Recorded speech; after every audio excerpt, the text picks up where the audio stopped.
Non mais les gars, les gens ils ont tellement plus rien à dire. Regardez comment ils en sont venus à tailler Lamine Yamal. Yamal les gars qui est allé aux soins de beauté, qui est allé se faire tout beau, tout propre les gars avec sa nouvelle coupe. Regardez, il y a un tuto si tu de quoi les gars. Je suis mort de rire par rapport à la tête de Lamine Yamal sur cette photo. Et comme d'habitude les gars, ils peuvent pas critiquer son football, donc ils critiquent son physique. Tiens, ça me rappelle un certain joueur. On a trop banalisé les attaques physiques les gars que certains joueurs peuvent recevoir, surtout Vinicius, parce que pour ceux qui suivent après chaque match les gars où il fait une mauvaise perf ou une perf mid, les gens vont essayer de faire quoi? De le tailler par rapport à son physique, de retrouver tous les scénarios, tous les extraits les gars où il a une tête bizarre, de capturer et de montrer comme si c'était une dinguerie, comme si c'était que la seule chose à retenir du match, alors qu'on est des footeux. On s'en fout du flow les gars, ça c'est que pour les Brésiliens, t'as vu? Tellement t'es envieux du type les gars, tu peux pas parler de son football, parce que footballistiquement les gars, Lamine Yamal il est intouchable, même moi le plus grand hater.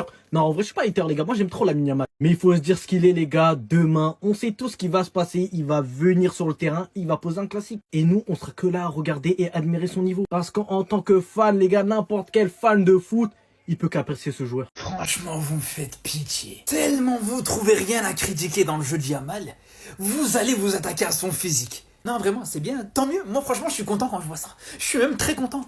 C'est positif, les gars, c'est que vraiment, vous êtes tellement frustrés. Vous êtes tellement dégoûtés. Vous savez tellement pas quoi dire que vous allez attaquer à son physique. Et en plus de ça, avec des fausses photos. En plus de ça, le pire, les frères. Et c'est là où on se rend compte de la grandeur du joueur, les gars. 18 ans. 18 ans, ça s'attaque déjà à son physique, les frères. 18 ans, ça crée déjà des frustrés de partout. Et au final, les gars, moi, je vous dis, c'est positif. C'était comme avec Messi à un certain moment, les gars. À un moment avec Messi, tellement... il n'y avait plus d'arguments. Tellement Messi, il a vraiment détruit, il a éteint la concurrence, les frères. Là aussi, ça disait, ouais, Messi, regardez, il est petit. Ouais, Messi, c'est un lutin. Ouais, regardez les oreilles de Messi. En fait, les gars, je vous dis, à partir du moment où tu t'attaques au physique d'un joueur, c'est que c'est bon signe, les gars. C'est bon signe pour le niveau footballistique d'un joueur, les frères. Parce qu'un joueur, quand il est nul, les gars, je peux vous dire, t'as juste à prendre certaines images de son match, certaines vidéos de ses matchs, les gars, c'est bon, c'est suffisant, les frères.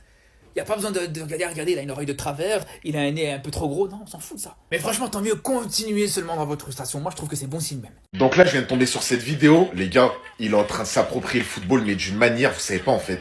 Là, il y en a, ils sont en train de faire tourner des vidéos de Yamal quand il va au coiffeur. Ça parle plus de Yamal quand il va se couper les cheveux pour un match que de certains joueurs quand ils jouent des matchs. Tu te rends compte ou pas? Il est en train de s'approprier le football à lui tout seul. Même quand il va au coiffeur, c'est une hype maintenant. Mais les gars, ça va être quoi dans 1 an, 2 ans, 3 ans? Même avant les matchs maintenant. Je sais plus quoi faire, moi c'est trop les gars. En fait, rendez-vous compte, il a réussi à ramener une hype et un engouement autour de lui à chaque sujet, c'est une folie. Yamal, à chaque fois qu'il fait quelque chose maintenant, ça va en parler comme les autres footballeurs, mais x15, x20. Voilà pourquoi il y a trop de bruit autour de lui. Et lui, il aime ça. Il aime ça, il fait exprès en fait. C'est son personnage en fait. Il est comme ça se voit que c'est son personnage. Il va au coiffeur, les gens ils en parlent. Il va dans un autre pays, les gens, tout le monde est déjà au courant. Il va en soirée, les gens ils en parlent. Il capte une meuf, les gens ils en parlent. À seulement 18 ans, et en plus il vient de les avoir, donc en vrai c'est 16 ans, 17 ans. C'est déjà le joueur le plus populaire du monde actuellement. Des joueurs qui sont vraiment encore en activité, on va prendre les championnats européens. Sans compter Messi, Ronaldo, Neymar, tout ça. C'est pour ça en fait que les joueurs comme ça, hormis, footballistiquement parlant, hormis le football, ce qu'il y a à côté, c'est ça qui leur donne des points pour le Ballon d'Or, c'est ça qui leur donne des points pour tout ce qui est des trophées, tout ça. Parce que tellement ils arrivent à faire parler d'eux, bah ils resteront toujours dans la tête des gens. Mais qu'est-ce que je viens de voir? Là, on parle du premier match de Bundesliga du Bayern Munich. Premier match face au RB Leipzig, c'est déjà un massacre. Regardez-moi le but de Luis Diaz, s'il vous plaît. Au point où on en a autant leur donner la Bundesliga. Regardez comment ça combine. Regardez le but de Luis Diaz. Regardez-moi ça. Leur attaque était tout simplement en feu aujourd'hui. C'est Olise qui a ouvert le bal. Aujourd'hui, il n'a même pas perdu du temps. Dès la 26e minute, il a mis dedans. Et c'est juste après lui que Luis Diaz a mis son banger que vous avez vu tout à l'heure. Et étant donné qu'aujourd'hui, ils étaient tous en pétard, bien évidemment qu'à la 42e minute, le frérot, il a marqué son doublé. Depuis qu'il est parti en Bundesliga, c'est devenu autre chose. Je savais pas que ça allait lui réussir autant. Et la deuxième mi-temps arrive, on se dit, vas-y, ils vont se calmer un peu. Non, non, non, non. Il fallait qu'Harry Kane participe aussi au massacre. Et pour ça, il n'a pas marqué un but, non. 2 buts, non. Il a claqué un triplé. Voilà. La Ligue des Champions de cette année, je pense que ce sera le premier club que tout le monde va fuir, eux et le Paris Saint-Germain. Même Gnabry qui n'a pas marqué les amis, il a fait 2 passes décisives. Luis Diaz c'est 1 but et 2 passes décisives. En fait ils sont partagés tout. Regardez-moi les notes qu'ils ont eu s'il vous plaît, c'est que des beaux élèves. 10 sur 10, 9 sur 10, 9 sur 10, 7 sur 10. Ce qui m'a le plus choqué même c'est la manière dont ils marquaient leur but, c'est que des bangers. Là on a le deuxième but d'Harry Kane, regardez comment elle a lavé la défense. Juste après ça bien évidemment il y a juste à tirer et ça rentre. Mais le plus beau de cette soirée restera celui de Luis Diaz les amis, il a allumé les cages. C'est parti pour une Bundesliga en plus. Venez, on leur donne le championnat. C'est bon, première journée, ils mettent déjà 6-0, il n'y a plus de suspense. On peut déjà lui donner le soulier d'or aussi. Premier match, il te met un triplé en 14 minutes. Et ils ont pas mis 6-0 contre une petite équipe, genre FC Cologne ou quoi. Non, non, le RB Leipzig, normal. Et Luis Diaz lui parlait pas de temps d'adaptation. Un but, 2 passes décisives. Son but, il fracasse la transversale, il laisse aucune chance au gardien. Non, mais c'est trop. En fait, ce soir, toute l'attaque, elle a becté. Triplé d'Harry Kane, doublé d'Olysée,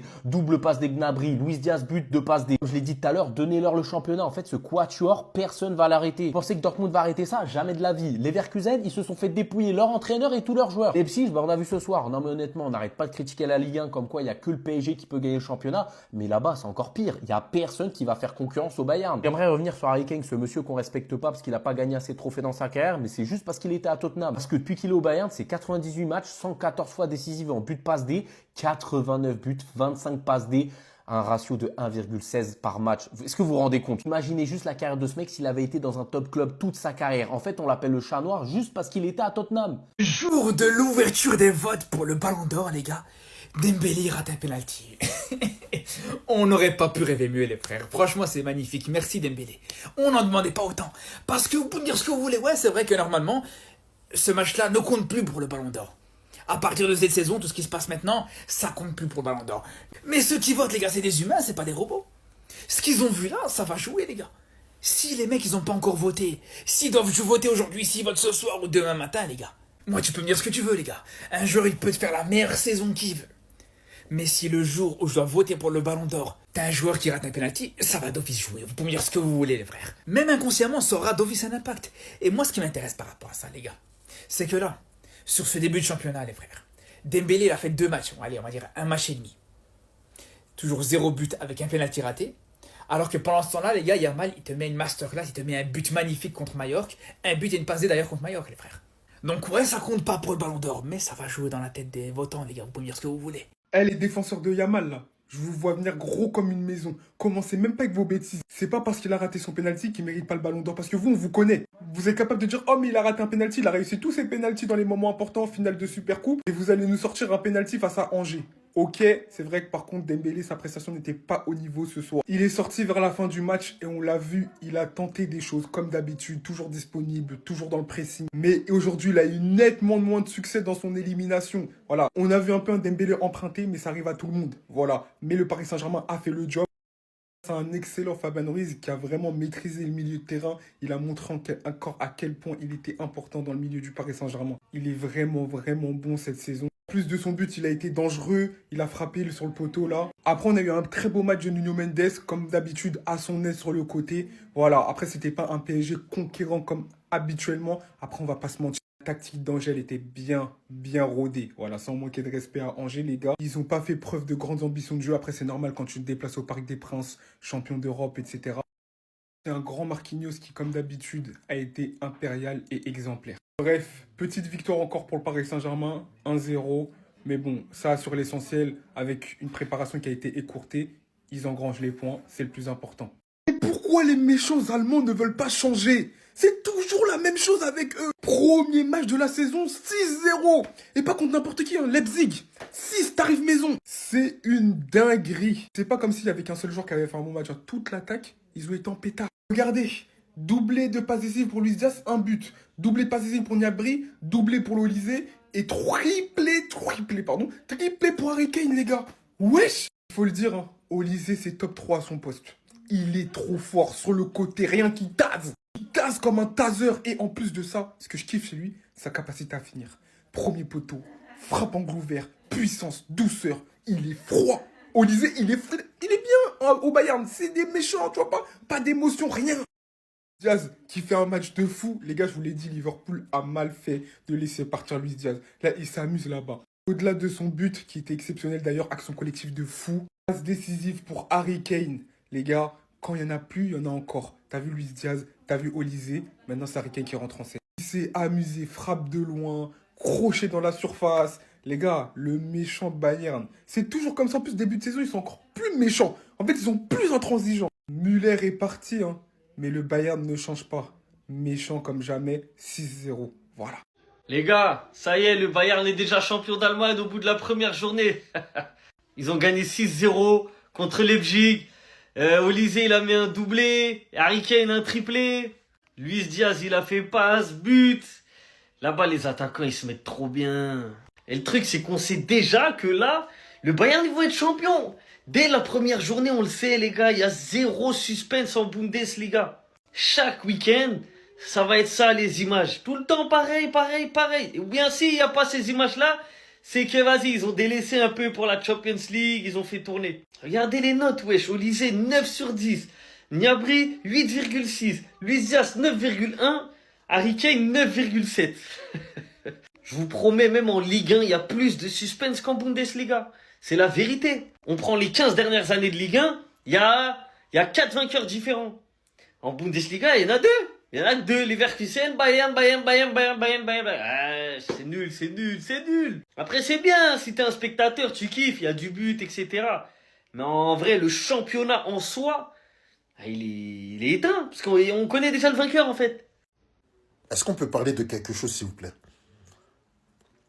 L'année dernière, il y avait beaucoup de gens qui disaient que le PSG survole la Ligue 1. De toute façon, la Ligue 1, ça vaut rien, c'est pas quoi, je sais pas quoi. Est-ce que on peut se pencher un petit peu sur le championnat allemand, s'il vous plaît? Qui a 4 places qualificatives pour la Ligue des Champions. Wow. En fait, cette année, j'ai l'impression qu'il n'y aura pas de concurrence au Bayern, en fait. Non. Permettez-moi de vous dire qu'en Allemagne, c'est la première journée du championnat.